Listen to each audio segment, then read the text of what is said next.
Hello and welcome to Niger Delta Television News. I'm Janet Bobai-Renner. And at top stories, Governor Douye Diri resigns from the People's Democratic Party, PDP. Bayelsa State Government has groups in Ogbuya community to embrace peace. Plus, federal government declares mathematics not compulsory for art students. Bayelsa State Governor Senator Douye Diri has resigned from the ruling party in the state, the People's Democratic Party, PDP. Governor Douye Diri made the announcement during the 174th Executive Council meeting of his Prosperity Administration. Government House correspondent George O'Malley reports.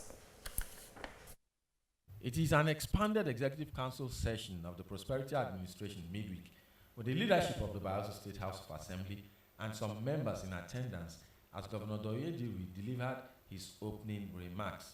So as representatives of the people, we have been in this saddle for about 6 years ago. By providence, I want to say that my deputy and I were elected under the platform of the People's Democratic Party, PDP. And subsequently, the people of this state honored me and my deputy for a second term in office.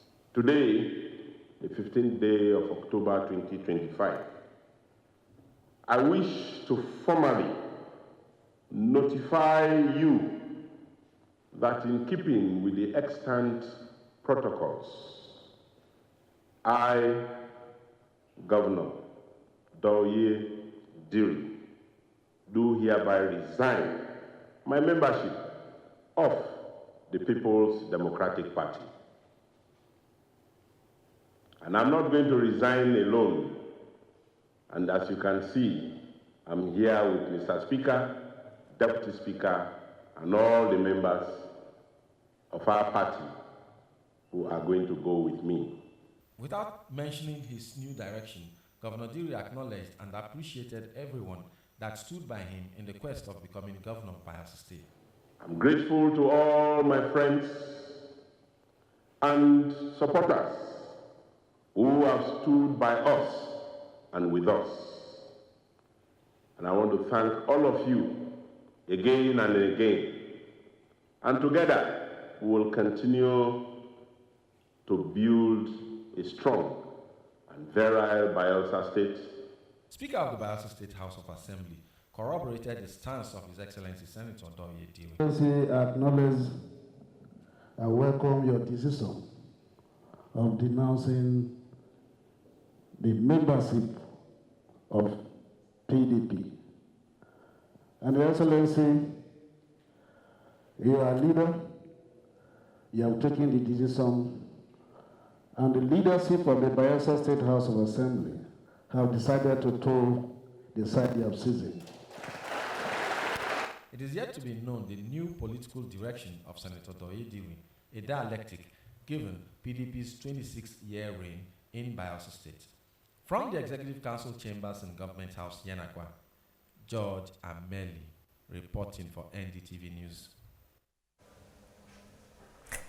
The Bayelsa State Government has said its ban on the election of officers to pilot affairs of Ogbuya Brotherhood, an umbrella socio-cultural organization of the Ogbuya people in the state, was informed by a compelling need to forestall the breakdown of law and order in the area.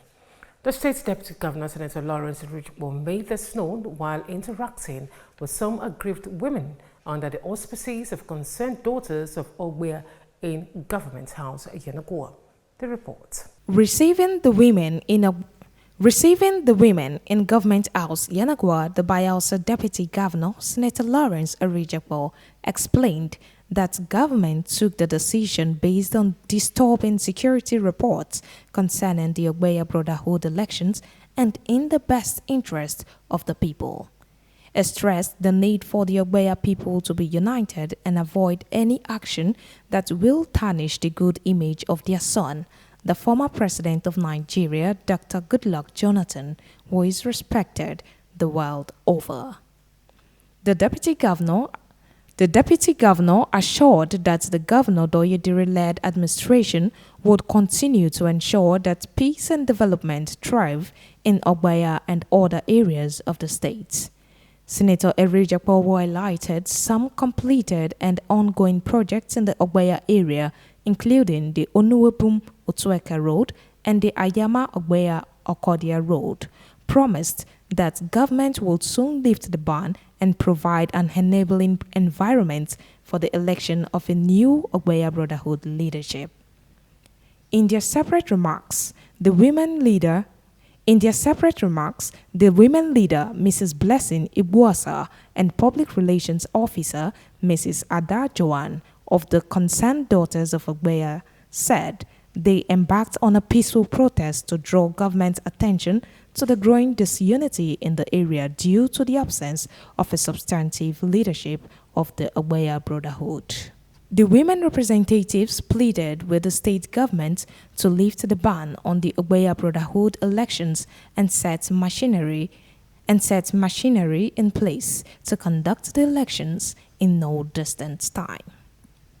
Ebimesiya Apa reporting for NDTV News.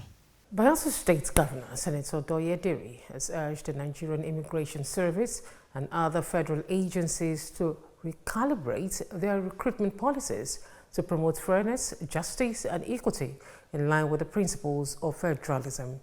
Governor Diri stated this when the Assistant Controller General of the Nigerian Immigration Service, Zone G, Mrs. Douye BYG, paid him a courtesy visit at Government House, Yenagoa. The report.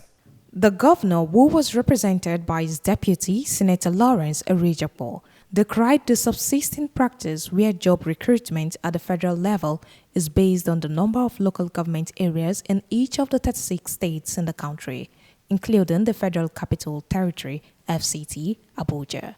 He lamented that Bayelsa has always been shortchanged whenever employment slots were allocated across the various states of the Federation, as it has only 8 local government areas, which is the fewest in the country. Describing the policy as unjust, undemocratic, and skewed against the foremost oil and gas producing states, Governor Diri stressed the need for federal government to urgently address the anomaly with a view to giving Bayelsa a befitting sense of belonging.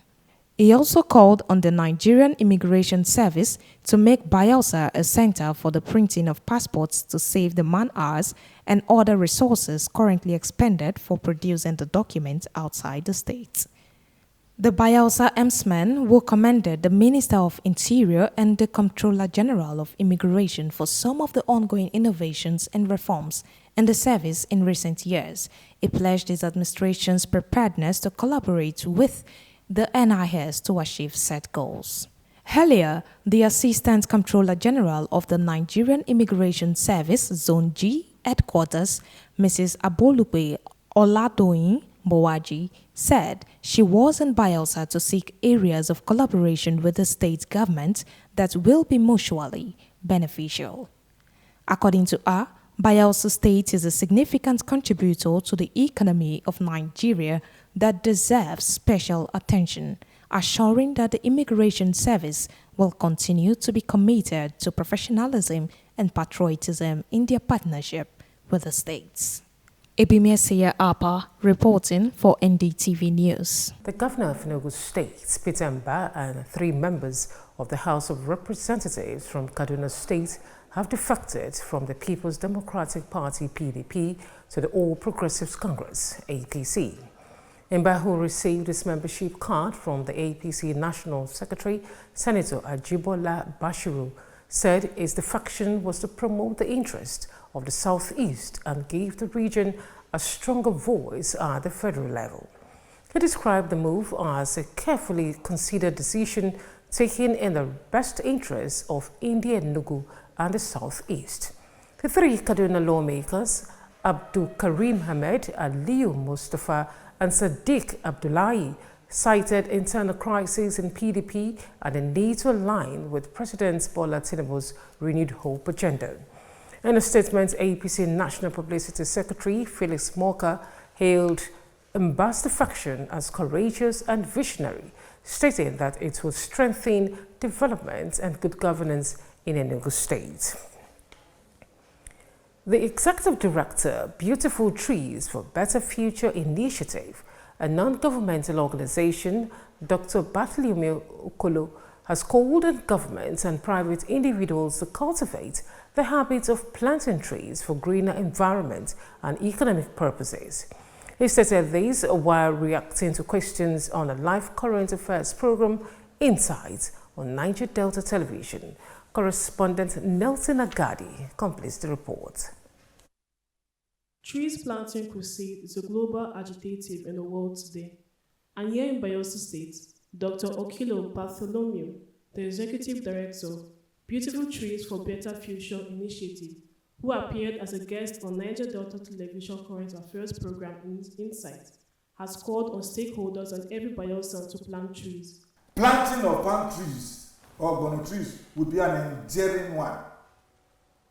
So let's move away from alleviatory measures to enduring measures. And that is why we are championing the campaign for the planting of trees in Bayelsa State.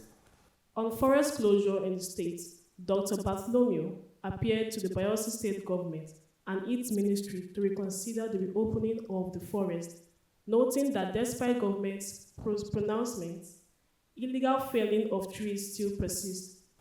Truly, we are seizing this opportunity to call on His Excellency through the Commissioner of Environment that they should review this closure of the forest. 1 million tree planting project launched in Adagbabiri community, Saboma local government area, by his NGO, Dr. Bartholomew called for support from Bayelsa State government and NDDC for greener environment and economic growth. Beyond, but we are stopped due to lack of support. We are calling on His Excellency and the NDDC to give us this support. Let's partner to plant trees for our sustainable development. I am Abala Babulita reporting for NDTV News. If you're just joining us, you're watching Niger Delta Television News. And here's a quick reminder of what top stories. Governor Douye Diri resigns from the People's Democratic Party, PDP. Bayelsa State government has groups in Ogbe community to embrace peace. Still ahead, federal government declares mathematics not compulsory for art students. Details of this and more after the break. Join us again. Welcome to Niger Delta Television News and Current Affairs Department at the NS Ikoli Media Complex here in Yanagwa, Bayelsa State. One of NDTV's traditional objectives is to disseminate information with renewed vigor. We build teamwork for accountability, efficiency, and accuracy. Our community reports, eyewitness accounts, current affairs discussions are detailed and competitive. As NDTV reporters, undiluted report is our goal.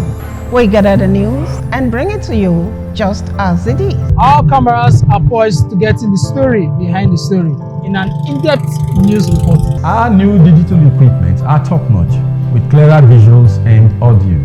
NDTV is repositioned to serve you better. Join us on the news every day at 7 a.m., 12 p.m.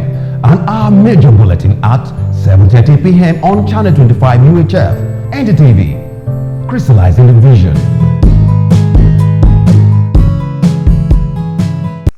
Glad to have you back on the news.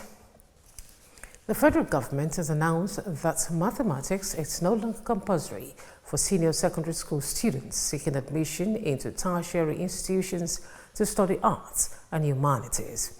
The Minister of Education, Dr. Maruf Tunji Alausa, made this known in Abuja while unveiling the revised national guidelines for entry requirements into Nigerian tertiary institutions. According to him, the new policy aims to reduce admission barriers and expand access to higher education, allowing more students to secure places in universities, polytechnics, and colleges of education. The new entry requirement takes effect across all Nigerian universities, polytechnics, and colleges of education. reflecting the federal government's commitment to the renewed hope agenda of promoting equal access to quality education for all. And on the entertainment scene, drama at Abuja Hotel as BB Niger's star Fina creates scene over financial disputes. For this and more on entertainment news, let's join Ebitari Ujeke. Former Big Brother Nigeria winner Ijoma Josephine Otabo, popularly known as Fina, was reportedly involved in a heated altercation at a hotel in Abuja following an alleged 200,000 naira disagreement. According to the eyewitnesses' accounts, the confrontation began in the early hours of Tuesday inside Fina's hotel room in Abuja, before spilling into the lobby, attracting the attention of guests and staff. The argument reportedly intensified when neither party was willing to back down, leading to pushing and chaos within the hotel premises. Security personnel and police officers eventually called in to restore order using tear gas to disperse the crowd. Next in entertainment news, Grammy-winning R&B singer D'Angelo has passed away at the age of 51 after a prolonged battle with cancer. The moment the news surfaced on social media, his fans expressed a deep sense of shock. The singer had a solid fan following not only because of his music and unique style, but also nonchalant attitude and his personal, always brimmed with insouciance in good ways. He left a lasting impression in the field of music with his performances and music that shall never be forgotten. I am Ebitari Ojeke, reporting for NDTV News. The military in Madagascar has seized power following the impeachment of President Andry Rajoelina. Correspondent Bekaway Williams gives us details of this report and other foreign stories. Madagascar army has seized control of the government after President Andry Rajoelina was impeached by parliament over corruption and abuse of power. Soldiers took over key government buildings in the capital and Tanarivo within hours of the impeachment vote. In a national broadcast, military leaders claimed the intervention was to restore order and safeguard democracy. They promised to form a transitional council that will oversee the new elections in the coming months. The African Union and the United Nations have condemned the takeover, urging calm and a swift return to civilian rule. Protests have already broken out in some regions as tension continues to rise. Raila Odinga, Kenya's veteran opposition leader and former prime minister, has died at the age of 80 while undergoing treatment in India. He collapsed during a morning walk in Kosi and was later rushed to Devamanta Hospital, where doctors pronounced him dead of a cardiac arrest. Odinga first rose to prominence in the struggle for multi-party democracy in Kenya and became prime minister in the coalition government from 2008 to 2013. His passing has triggered an outpouring of grief from Kenyan citizens and political figures across Africa.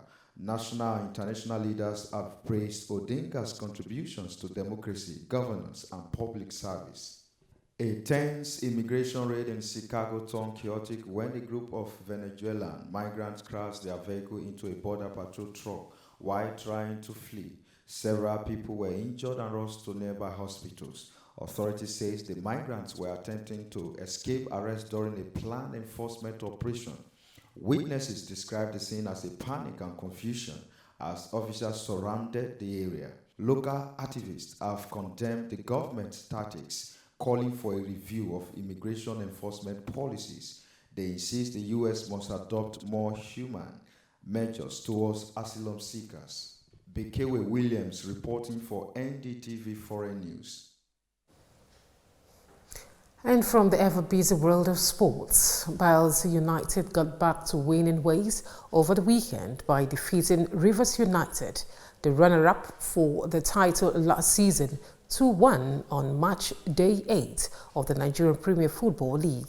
Sports correspondent Ayemi Miena gives us details of the report and other sports stories. It was a crucial and difficult away fixture for the Prosperity Boys, who had gone on a 5-match winless run. But they were up to the task, starting on a front footing, taking the fight to Rivers United on their own turf. They were rewarded with their bravery when Shuaibu dazzled his way into the opposition box to shoot Bayelsa United into the lead in the 30th minute. The home side had their own chances but were unable to level the scores after 45 minutes. In the second period, the Prosperity Boys did not relent in their efforts and got a second goal and were even close to getting a third, but Emo James was unable to bury his chance. Rivers United were kept out by a solid defensive display from the Prosperity Boys, who were very, very compact in their defending. And in the dying moments, they were able to get a consolation. A brilliant header beat the Bayelsa United goalkeeper to put the game at 2-1. But it wasn't enough, as the Prosperity Boys ran away with all 3 points, their first win in over 5 matches. Next for the Prosperity Boys will be a home game against newly promoted Kun Khalifat on Sunday, 19th of October. A tense final order has been set for Nigeria and 3 other countries vying for the continent's final qualifying spot, as the Confederation of African Football (CAF) formally confirmed the locations, dates and format for the 2026 FIFA World Cup African Playoffs. Morocco, which will host the 2025 Africa Cup of Nations, will also host the African Playoffs for the 2026 World Cup qualifiers. Following match day 10, the 4 top runners-up from the 9 qualifying groups will compete in the mini-tournament. Currently, the 4 runners-up who will compete for a spot in the Intercontinental Playoffs are Gabon, Cameroon, Nigeria, and the Democratic Republic of Congo. On November 13, 2025, Nigeria will play Gabon in the semi-finals, while Cameroon will be up against DR Congo, and the winners of both fixtures will play in the final on November 16, 2025. The winner of the final will then go on to participate in the Intercontinental Playoffs in order to get a ticket to the 2026 FIFA World Cup. Ayemi Miene for NDTV Sport. That report brings us to the end of our bulletin, but before we go, a quick look at our top stories. Bayelsa State Governor Senator Douye Diri has resigned from the ruling party in the state, the People's Democratic Party (PDP). We also brought to a report that the Bayelsa State government has said its ban on the election of officers to pilot affairs of Ogbe Brotherhood was informed by a compelling need to forestall the breakdown of law and order in the area. And finally, the federal government has announced that mathematics is no longer compulsory for senior secondary students seeking admission into tertiary institutions to study arts and humanities. And that's it. Thanks for joining us. I'm Janet Bobairena.